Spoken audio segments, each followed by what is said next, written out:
Համեցեք, պարոն Մանուկյան։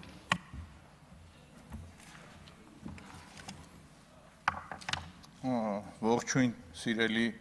հայրենակիցներ, մեզ հետևող։ Գիտեք, իմ համար արդեն սովորական է դարձել նույն ավականու դահլիճում ամեն նիստին առնվազն 7-8 ելույթ միայն ինձ էր նվիրվում, դրանից մի քանի անգամ ավել մեր ֆրակցիային։ Այստեղ կրկնվում է, ԿՊ-ի ձեռագիրը նույնն է։ Շատ կցանկանայի Բաբկենը Թունյան այստեղ լներ,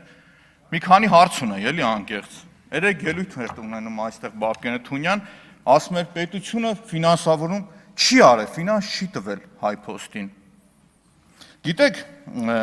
երկու դրվագ ներկայացնեմ, պարոն Արությունյան, ձեր փոխարեն Սմաբիդն է, էլի։ Ձեր կատարած աշխատանքը, երբ որ կառավարության ժողովուրդ, այս կառավարության որոշումն է։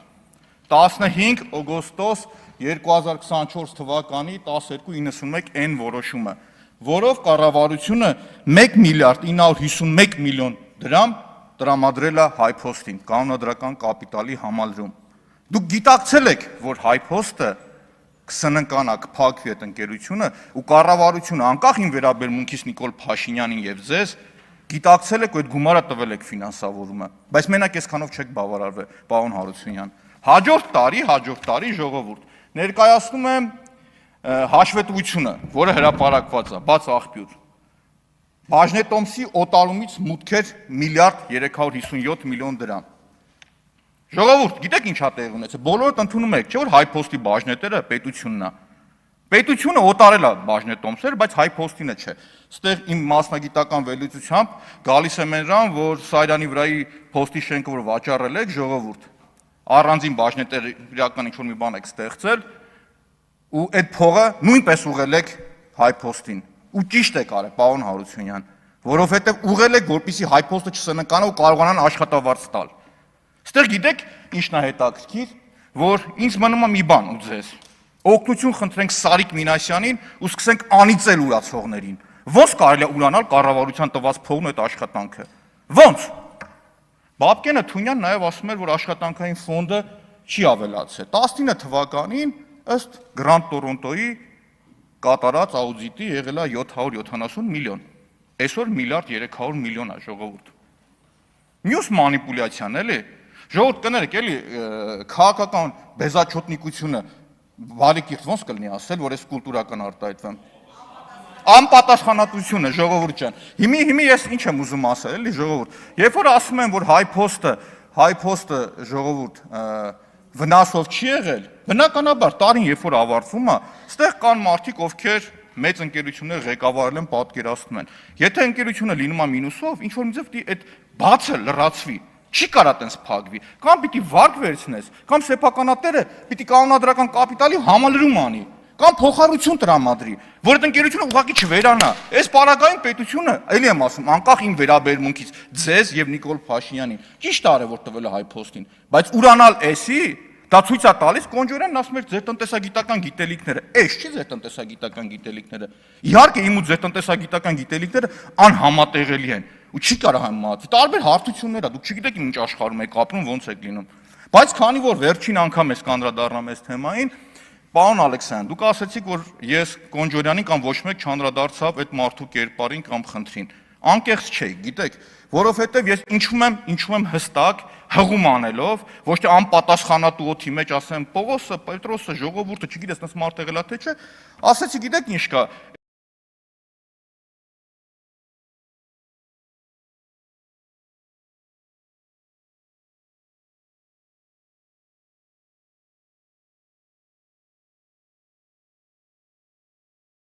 Այդ ընկերությունի հետ կապ չունի, ես կանի թափով հաղթեմ գնամ, եթե իմ աղբերն է, թե ոստիկանություն պետք է դիմեք ու քննչական։ Ես ուղիղ մեղադրել եմ, դա հովանավորչություն է, ժողովուրդ։ Եթե դու տեսնում ես, որ հանցագործություն է ու ձեն չես անում, ժողովուրդ, դա նորմալ չի, առավել եւս բարձր պետական պաշտոնյային։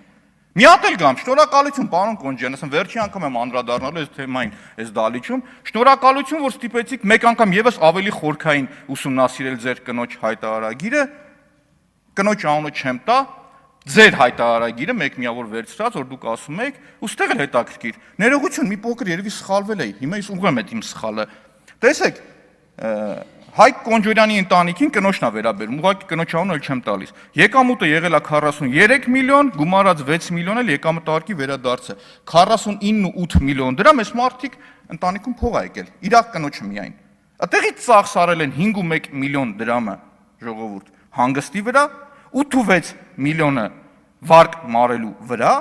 4.5 միլիոն դրամ կանխիկ գումարի տարբերությունն ավելաց է, ժողովուրդ։ Այն բանկային հաշվին 500,000 պակաս է եղել, դա չեմ հաշվում։ Տարբերությունը 31 միլիոն դրամ չկա, անհետացել է։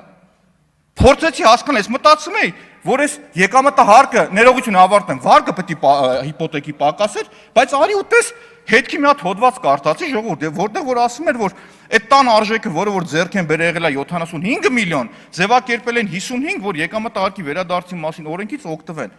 Ոնց որ 20 միլիոն ստեղ է լինում, 31 միլիոն ստեղ է լինում։ Չգիտեմ ժողովուրդ, ասում եմ վերջի անգամ եմ ես անդրադառնում։ Ու շնորհակալություն, բնականաբար պարոն Կոնջորյան, ես ձեր այդ պահվածքը, որ դուք չունենայիք ամբիոնին, չէի անդրադառնա, բայց ձեր իմ գնահատման ոչ բարեկիրթ ելույթը այս ամբիոնից ստիպեց, որ մեկ անգամ եւս խորքային անդրադառնալ։ Ու մեկ անգամ էլ պարոն Հարությունյան, պետք չի անկախ նրանից ձեր դիմացը ով է, ձեր կատարած աշխատանքը այտենց փոշիացնել ու չգնահատել։ Էլի եմ ասում, անեց քուրացողներին։ Հիմա շարունակեմ, պարոն Ալեքսանյան, հիմի որ դուք ասում եք մանկապարտեզներից կամ մյուսից, դուք գիտեք Երևան քաղաքում օրինակ քանի տարում են մանկապարտեզ սարքում, վերանորոգում։ Հա? 6, 7, 8 տարի է տևում ու չեն ավարտում։ Կառուցած մանկապարտեզներից, ստեղ ով համարձակություն կունենա, եկեք միասին գնանք օրինակ 95, 105, 137 մանկապարտեզները։ 95 մանկապարտեզում երեխաներին տարե տեղավորել են, պատվալում կանալիզացիան չեն մաքրել։ Երեք մեկն ասում էր ոնց որ Գրոզնին լինի։ Գրոզնին չգիտեմ, բայց 95 մանկապարտեզի բակը հիշեցնում է Գազան, Իսրայելի հարվածներից հետո, խայտառակությունը։ Այդ ձեր վերանորոգած մանկապարտեզների համար ամոթ է ուղղակի։ Նաև մանկապարտեզների վերադարձման հետ կապված ասեմ, պարոն Խաչատյանը ստեղ չէր որ ասեմ, ես ժամավաճառությամբ զբաղվող չեմ։ Այդ 3 տարի եկել եմ, ասում եմ, «Տո առնողին էլ, ծախողին էլ, հետ չբերողին էլ»։ Կարող էին Արեգ Գրիգորյանի խոսքերն ասեմ, բայց բարեկիրթ կլինեմ։ Եկել եմ 8 տարի իշխանության եք, մի հատ մանկապարտեզ հետ չեք բերել։ Գիտեք, այսօրվա իշխանությունը, երբ որ մի բանը իշխանական բուրգի մեջ վատ է լինում, մենք է կաշառքա վերցնում, ասում եք Նիկոլ Փաշյանն ինչ մեղավոր էր, ներքևիններն էին խարապ կամ մյուսը։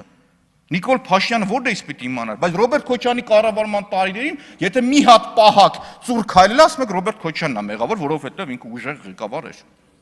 Ժողովուրդ, այդ նույն տրամաբանությունը պրոյեկտ եք ձեր վրա, դա է ճիշտը։ Ինչ ասում եք պրոյեկտ եք ձեր վրա, ժողովուրդ, հասկանում եք։ Ստե падգամավորներ կան իմ մոտ տպավորիչներ, որ միջև իրան գիտեն fake account-ի դեմը նստած են իրան։ Տղեկ, ձեր դեմք երևում է ստեղ։ Արդեն մի բան որ ասում եք, ամեն ասացի համար պատասխանատվություն կրեք։ Խոսում եք զոհերի թվի մասին։ Ժողովուրդ, ես եղել եմ 1000 դրամների հիմնադրամի հոգաբարձուների խորհրդի անդամն ու անվճար եմ աշխատել։ Ինձ հեռացրել են, որովհետև փողերը մուտք չէր լինում։ Կանդրադառնա մի քանի անգամ հրապարակել եմ այդտեղից ես։ Բայց գիտեք ինչն է հետաքրքիր, նախագահ Քոչյանի կառավարման 10 տարիներին հակառակորդի գնդակից, եթե ճիշտ եմ հիշում, զոհվել են 93-ը։ Ընդհանուր 114, ովքեր փոխհատուցում են ստացել, այսինքն փոխհատուցում չէ, աջակցություն է, գումարը տրամադրել ենք մենք, փոխհատուցում երբեք չես կարող տալ զոհվածի ընտանիքին, իրենց հասանելի գումարը տվել եք։ Իսկ կարող եք դուք այստեղ կանգնած հրապարակել, թե Նիկոլ Փաշինյանի կառավարման 8 տարիներին քանի զոհ ա եղել։ Խնդրում եմ դա ասեք։ Նույն խաղաղ պայմաններից եք խոսում, Ազատի զորամասի դեպքում միայն 15, եթե ճիշտ եմ հիշում, մահ գրանցվեց։ Ժողովուրդ, այդ որ խոսում եք, միշտ հիշեք, որ մարդիկ կան, ովքեր հիշում են, վերլուծում են, գնահատական են տալիս։ Պարոն Եղայան, խոսում եք ռուսական ազդեցությունից, որ պետք է զերծ մնանք, չէ՞, այս 5 տարիներին։ Ինչ եք ուզում ասեիք, էլի Ռուսաստանի հետ կապված։ Գիտեք, անկախություն, եթե դուք ուզում եք ունենալ, տնտեսական անկախություն ունեցեք, ժողովուրդ, որովհետև վերջի տարիներին, նույն ուկրաինական պատերազմից հետո, պատերազմի ընթացքում, գիտեք, մեր երկիրը հայտնվեց բարենպաստ կարգավիճակում։ Բա ռազմավարական պլանավորեք տնտեսական առումով, որ կարող այդ հոսքերը կտրվեր։ Բա վաղը որ հանգարց այդ հոսքերը կտրվեց, ձեր առաջի 10 հարկատուներից քանիսն են կապված այդ պատերազմի արդյունքի հետ։ Մոբայլ ցենտրը, Վեստան թե Վեգան, բանկային համակարգը, այդ անկախությունը ամեն տեղ պետք է լինի, ամեն տեղ։ Ու հիշեք, ցանկացած անպատասխանատու խոսք հետևելու է ձեզ ստվերի պես։ Շնորհակալություն։ Թագուհի Ղազարյան, հաջորդը Անդրանիկ